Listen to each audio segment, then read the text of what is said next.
With God's help, I began to take trips into my inner world. Some traits in my personality and external factors also were becoming clear to me. For example, it occurred to me that I was compassionate and caring. Nothing wrong with that. With good learning abilities, willingness, and readiness to develop them. I was self-motivated. I tended to be enthusiastic about the things I liked. I was also outgoing. Most people said I was good-looking and attractive, namely my lighter complexion and thick hair texture. Abu Esel attracted men in my community. Unfortunately, I was also physically weak and mentally unprepared. All it took at the time was a twist of my arm or a slap on my face to neutralize me. Naivete was pervasive. I tended to look only at the positive side of people and displayed readiness to trust people in general. Also, it was hard for me to scream when facing danger and call for help. I concluded this combination of naivete, stoicism, physical attractiveness, and physical weakness was the fateful mixture that had made me such an easy prey to the system. What to do? I asked myself. I was in emotional turmoil. There had to be a way to change this deadly combination. How did I learn to trust so easily, to be so naive? Why was sexual assault so frequent, so easy with me? Why was it so difficult for me to cry out, to scream like others when facing danger? How did I get to be this way? Could my life have been any different? Why was I so physically weak? Did I have to be strong to be treated with respect? Was my physical attraction a curse? I took more painful inner trips. I was sick with anemia, low blood pressure, palpitations, and cardiac arrhythmia. I frequently visited the doctor's office. All medical tests and examinations were negative. One doctor advised that I was not sick. This made me upset and depressed.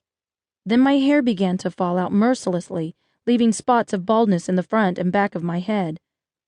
Meanwhile, some interesting answers to the questions I had asked myself about my own behavior began to take shape. While revisiting my early childhood environments, city and village, I noticed two communities of generally responsible individuals and families.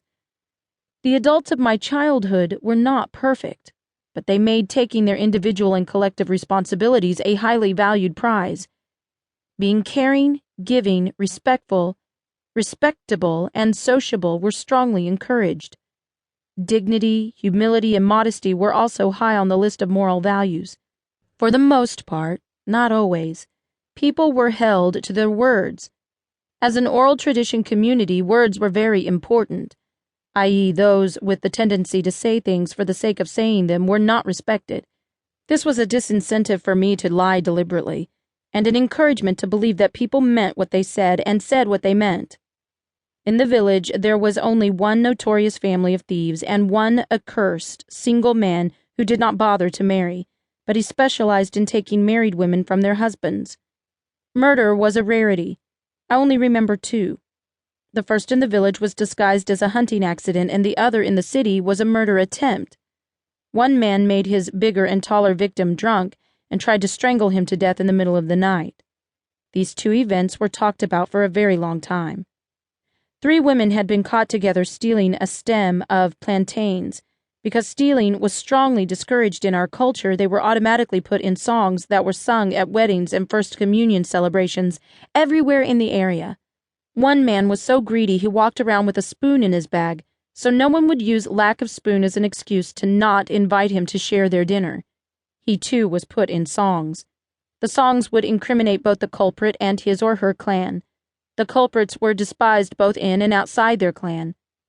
Children were so precious that when things did not work out between the parents, both mother and father, with the support of their respective families, would fight for custody for their children. Those who did not have any children were usually consoled with children of their relatives. One had to have a child. Most couples were married, traditionally, legally, and/or religiously. Male single parents who had not at least traditionally married, mainly due to severe poverty, had no reason to be proud of themselves because there might have been in-laws could claim and take away their children at any time. A marriage without the dowry, namely the bride price, a vika,